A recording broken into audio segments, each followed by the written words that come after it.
Hey everybody, have you ever had one of these Ryobi all-in-one lithium 18-volt batteries go bad and not want to charge anymore? Likely this is due to one of the many cells inside of the battery itself is bad, so the charger will no longer charge the specific battery. This one that I'm referring to is a P105. It's 48 watt hour. It's one of the somewhat bigger ones. It's like the mid-size version. They have thinner ones and they also have thicker ones. This one's also a few years old. It actually didn't last very long after it was new. It started not charging anymore. The charger light actually just blinks when you plug this one in. I've actually taken it apart somewhat already. What this video is going to be about is basically these batteries are just a pack of multiple cells. So kind of like Tesla's battery packs are basically just giant packs of these.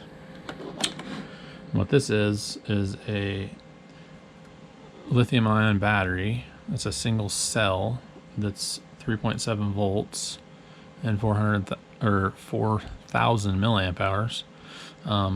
What they're commonly called is right there, the 18650 is the name or the model type basically of these cells. So if you're looking for these anywhere, you can find these 18650s online, and actually they're used in like flashlights a lot of the time. So you can find them on Amazon, you can find them on eBay. This is like my everyday carry flashlight. It also has these 18650s is what it runs on, so I can recharge those. I have a couple chargers for them, and I also purchased a couple charging boards that can charge directly 18650s, and also have it's kind of like a AAA battery pack holder thing. Holds spring loaded on one end and the other, but it's actually not AAA size because it's a 18650 battery. Let me see if I have any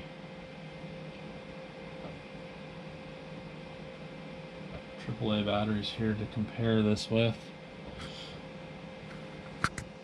Set this down for 1 second.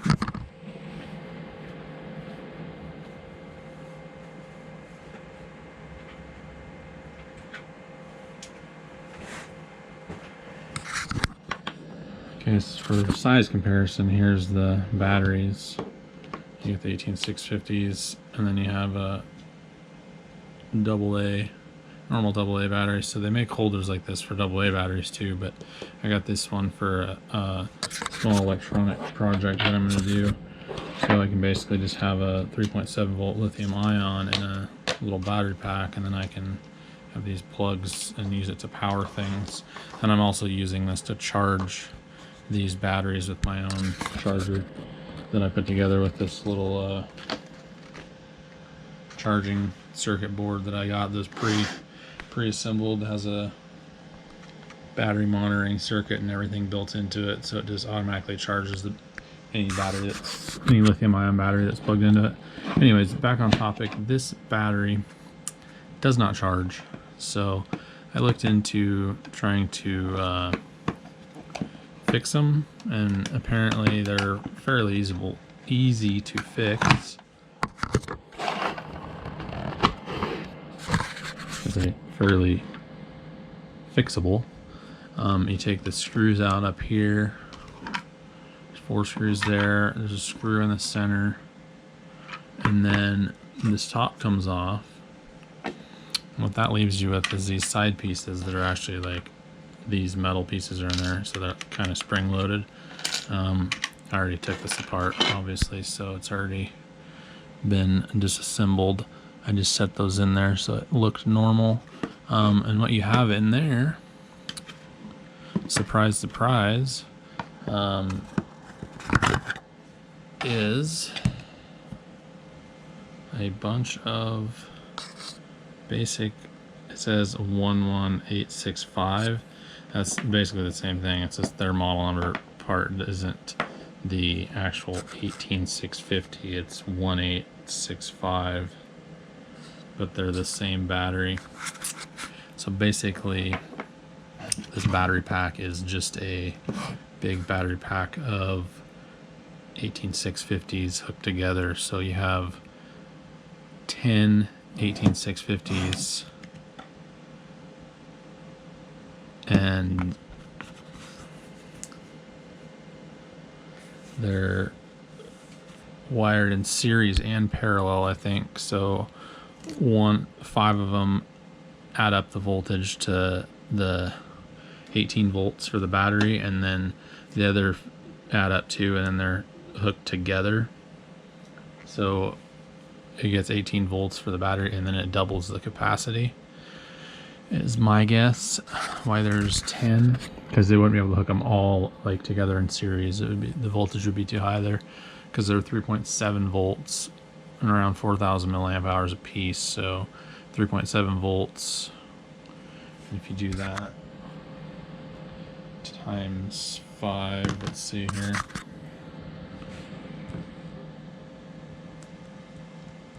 so 3.7 volts times 5, if they're all at optimal 3.7 volts, they would be 18.5 volts, which is right about normal probably for an 18 volt battery to be sitting fully charged at 18.5 volts.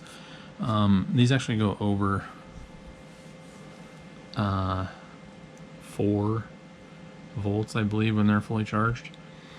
The single 18650s do anyway. I'm not sure how their charger, how much they charge. This board actually obviously controls the charging of these, so I don't know what voltage they bring them up to, but some of the cells in this are bad, so we'll have to determine which ones, and also figure out and get this taken apart some more. But basically, concept is you can take this apart, undo this, replace whatever cells are actually fully bad with the new cells, put the battery back together, and use it as if nothing ever happened, and it's a good Ryobi battery. So these Ryobi batteries are repairable for if you have some electronics experience. Not really much is going to be needed, but and also a little DIY slash mechanical experience to be able to take things apart, put it back together, stuff like that. If you can do that, then it should be no problem to take one of these things apart. If you can source the replaceable cells, I got like 4, let's see, I got 4 or 5 of those online on banggood.com for like $6 shipped, I think it was. So you can get them for only a little over $1 a piece, I think. Might even be able to find them cheaper than that. I just got them, didn't really do a whole bunch of shopping around on them. I just got them with a bunch of other electronic stuff on Banggood, and was able to pick them up with all the other stuff for pretty cheap. So I just threw them in my cart, got them with the kit and the holders and the other stuff that I wanted. They came here. I've charged every single one of them. They work good.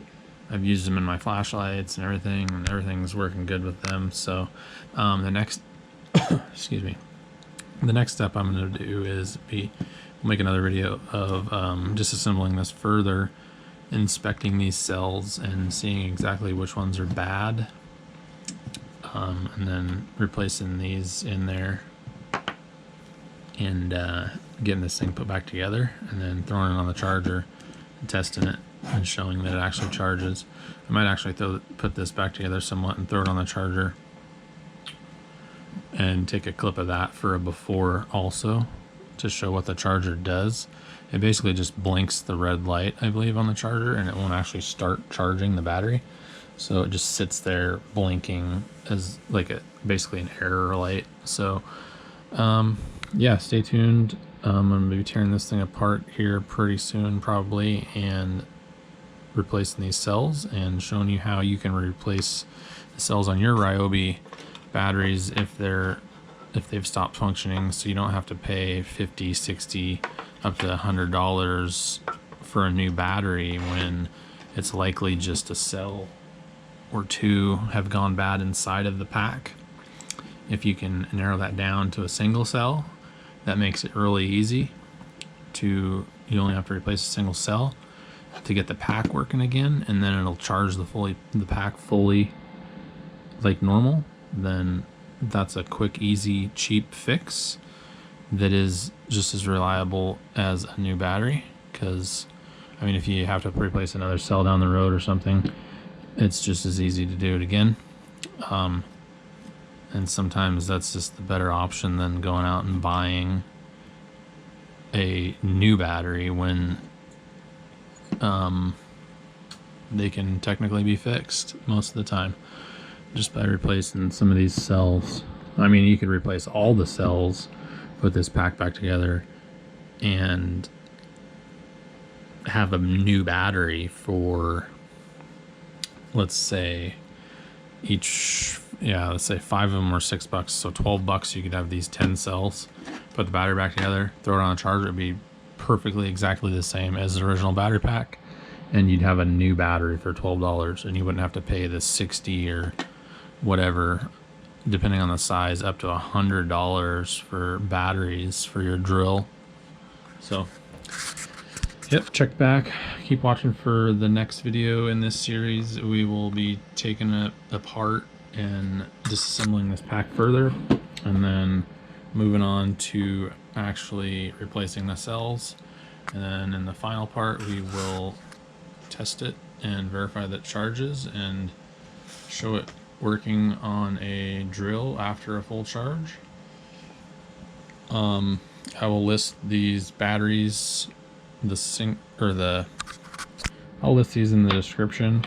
That way you can find them. I think I found some on Amazon. You can get fairly quick. You do pay a little bit more, but I mean, that's basically the cost of shipping if you want it quicker. If you don't want it quicker, you can go on Banggood and get them on there. And basically it took like 3 weeks to a month, I think, to get them. So that's up to you how you want to do that. But for now, I'm gonna wrap this up and check back for the next video. If you like this, make sure to like and subscribe to the channel so you get updated when the new video comes out. And don't forget to hit the bell so you get the notifications of the new videos.